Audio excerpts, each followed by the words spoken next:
I really want to draw a pretty lantern. I just don't think it's good. Well, I also would like to draw a pretty lantern. Like, I have a picture in my head, but sometimes what's in my head and what happens on the paper, not the same thing.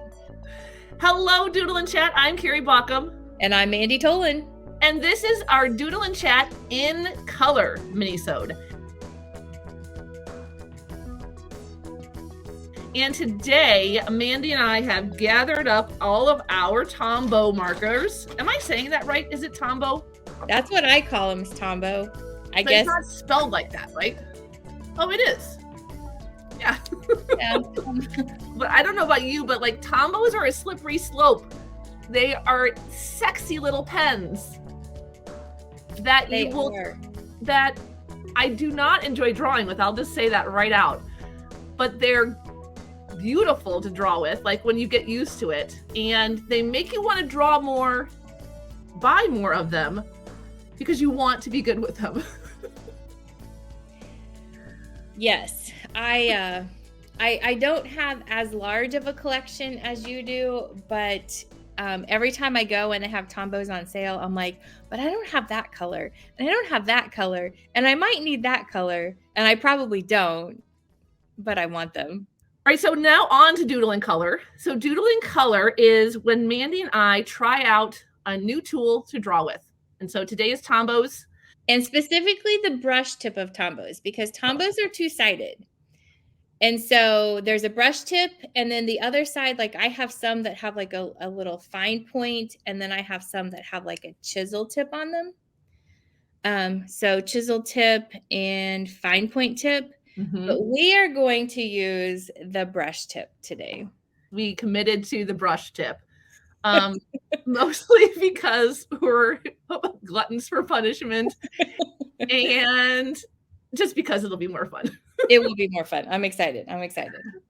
So we've got our tools, our in color tools, and we've got the bowl that knows filled with, I'm trying to remember, I think idioms and quotes, I think. I agree. I think that is what we have. So I'm going to pull from the bowl that knows, read the whatever we pull, and then Mandi and I will doodle and chat all about it. And we welcome you to pick up your Tombows if you have some, or whatever tool you want to use, and doodle and chat all about today's in color topic. And I know how it works this time. We're not just drawing one picture. We're drawing as many pictures as we... You're like, thank you very much, Carrie. I understand the assignment this time. That flaming one was so fun. It was fun. The last color was a lot of fun. Framing food. If you were wondering what Mandi and I are laughing about, I will put a link above or below in the show notes, whichever one pops up, to our previous Doodle and Chat in color number 1, where we drew a lot of flaming things. All right, let's see what kind of fun we get in today.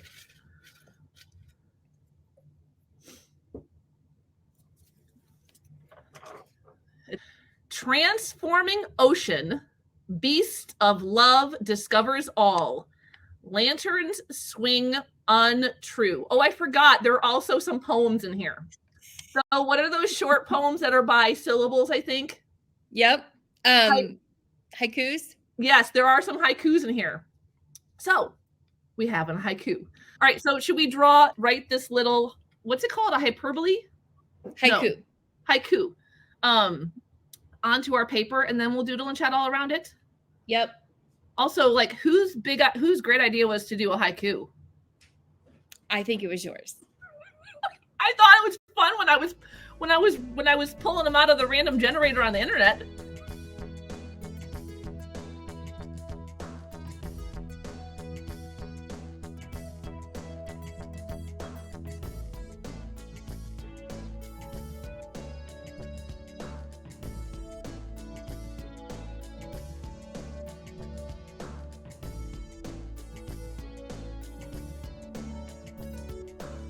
Okay. I mean, it definitely is a pretty poem visually, like in my imagination. Yes. I really want to draw a pretty lantern. I just just don't think it's good. Well, I also would like to draw a pretty lantern. Like I have a picture in my head, but sometimes what's in my head and what happens on the paper, not the same thing. I also realized in my Tombows, I don't have a brown. So my lantern will be a different color and that's going to be fine. Well, there you go. So, okay.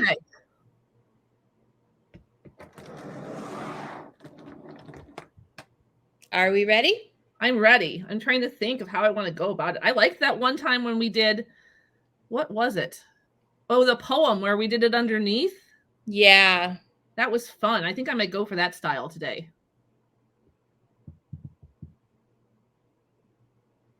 I'm going to start with the oceans.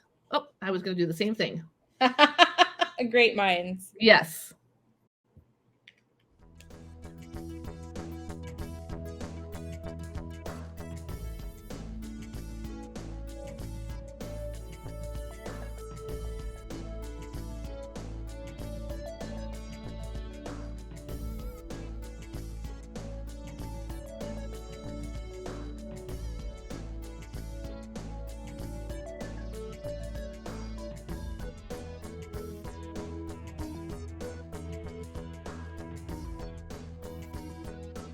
So as we're drawing, of course, my brain goes to like, how is this applicable for a classroom? Because we're not going to really get out Tombows and, well, maybe you would, and draw in your classroom. But of course, it gives us the experience of sketchnoting, right?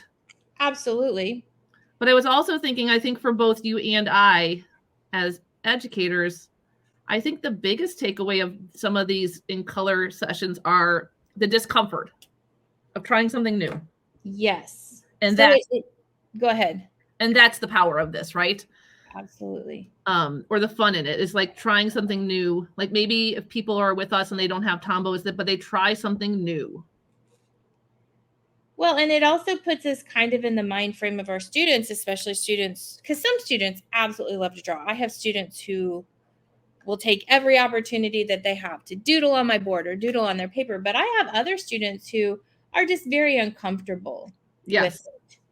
And I think this puts us in their mind frame or their mindset to kind of see where that discomfort is and to show them that it's okay, that we will be uncomfortable with them. Yes.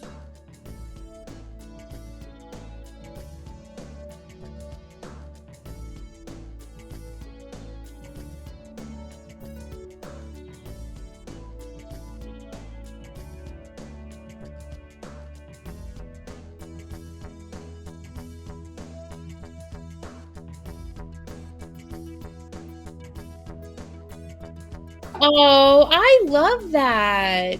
Oh, thank you. With the balloons, that's awesome. I love your creature.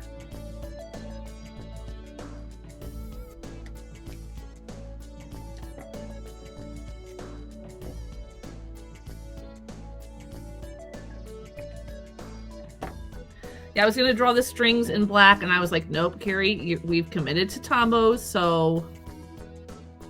Well, I was kind of holding out for the eyes because I did want to put some Sharpie accent on it. And so I'm going to hold off on the eyes until I get, because I don't have a black Tombow. Yeah, neither do I. I might need to go buy another set.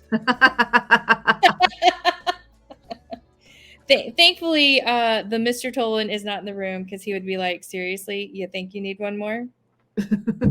Maybe just one more. You could dump out the bucket of our markers and be like, won't one of these work? That's right.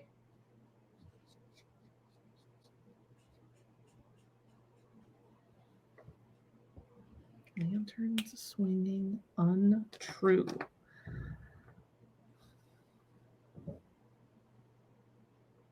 Yeah, I've not addressed the untrue part. Yeah. Well, I'm thinking like, is untrue like just a little bit off? Is untrue not correct? Right. How many lanterns do I want to draw? You drew a lantern, so now I have a really good idea for one. Thank you very much. Because I was really going to go for like a more oriental lantern, but I don't really have the colors for that.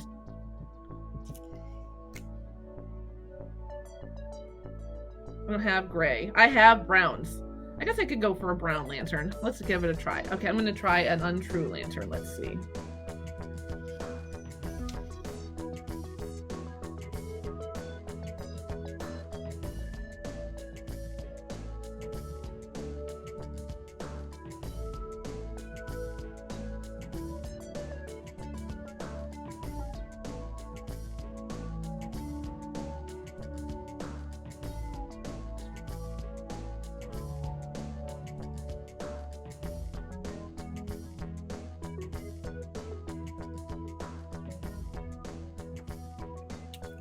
You know, if I had been brave, I would have tried this in my calligraphy. Well, we were kind of like in the moment, right? We were. And my huge transforming ocean was that it has emotions. So that's not really. Oh, I like that though.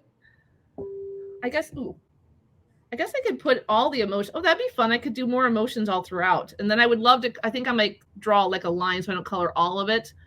I could draw emotions all over the place. That'd be fun.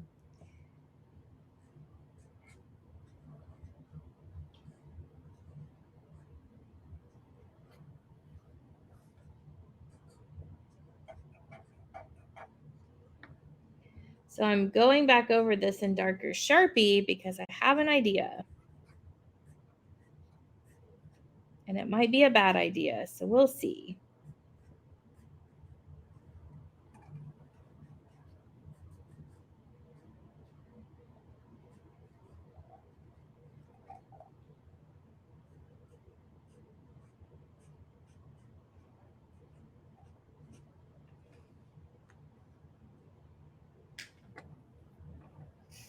All right.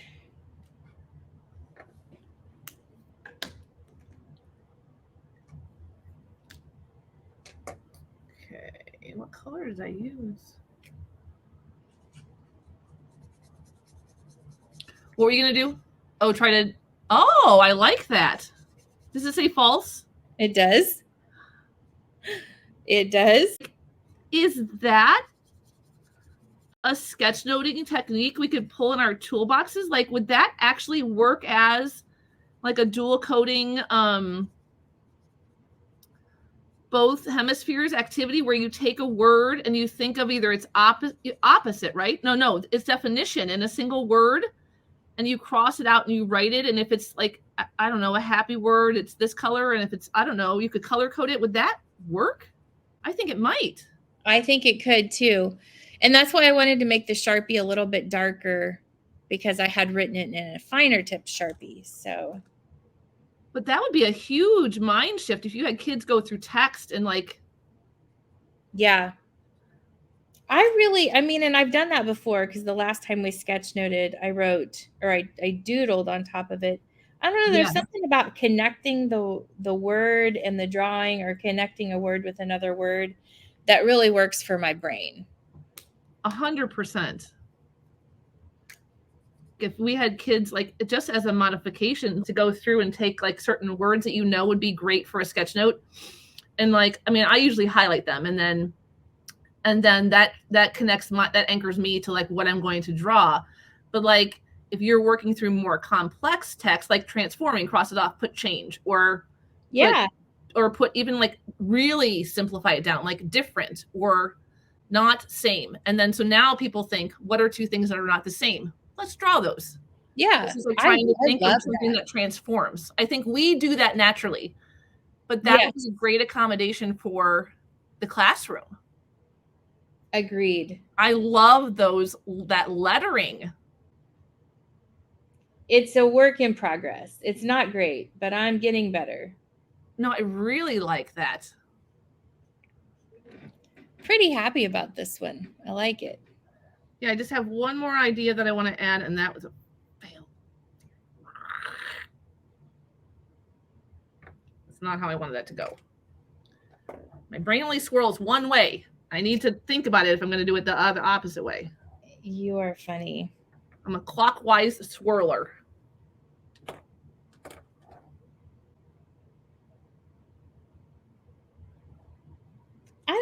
I I don't know. If I had to draw swirls, I don't know what kind of swirls I draw. I was kind of going for wind, but I'm not sure that's the effect I got, but it still looks cute. I love the balloons, and I think your lanterns turned out great, and I love that they're tied to the ocean. And they're upside down. I think that's perfect. Because they're untrue. So I guess this drawing probably works both ways. Let's see.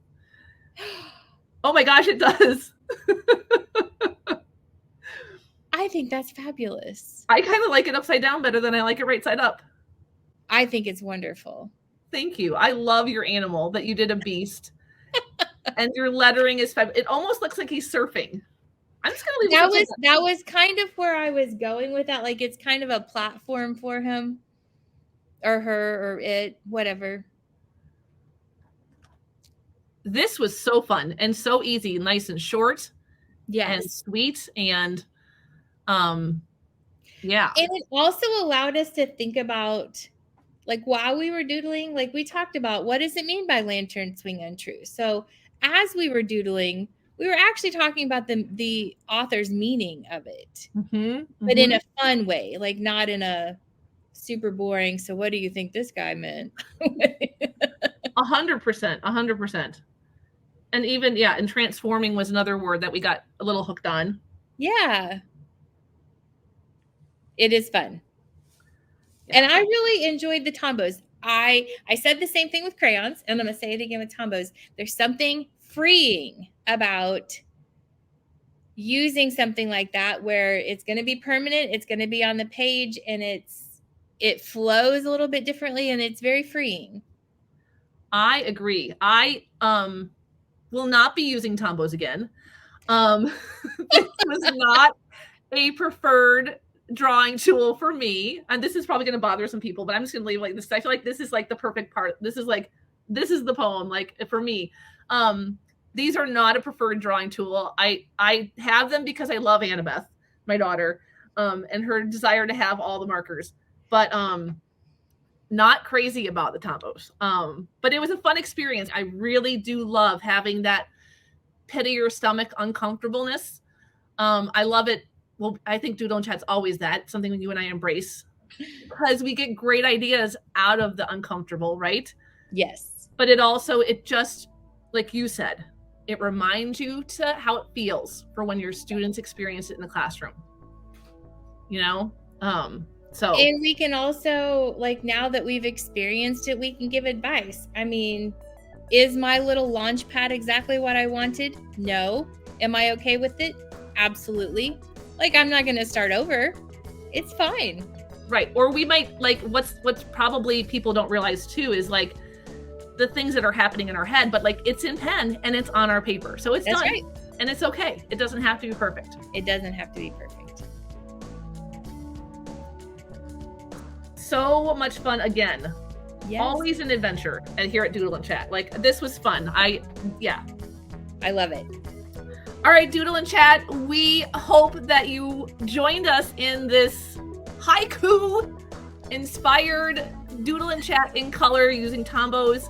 We would love to see your edition, your version. Share it out on Twitter using hashtag Doodle and Chat so Mandi and I can see all the fun that you get to have with us here every Wednesday night at 8 p.m. Central Standard Time. And we'll see you again next Wednesday. Bye. This whole set of mild liners. Why did I possibly need the entire set of Sharpies? But I have them both now. So that's how it works. We work for pens. We work for pens. Now, now you've got me thinking again too. So let's say, you wanted to, like, do character traits of, like, something that you're reading. Pick 3 character traits that you saw on the text and rewrite them in this color, because now you're connecting a color with a word, and you're just doing a simple rewrite. Yeah. And some kids love writing in different fonts. I will sometimes model that when I'm note-taking using different fonts. Also containers, because containers are fast and easy. Especially for math, right? Yes, but I will model different fonts. Just quick, easy fonts, like things that they can do themselves, like it's not difficult to do, just to to differentiate different areas, because I know people are like, in math, it's already kind of visual. It is, but you can definitely chunk information and connect pieces of information together, even in a math classroom. Agreed. Doodle and Chat, our happy place. Our happy place.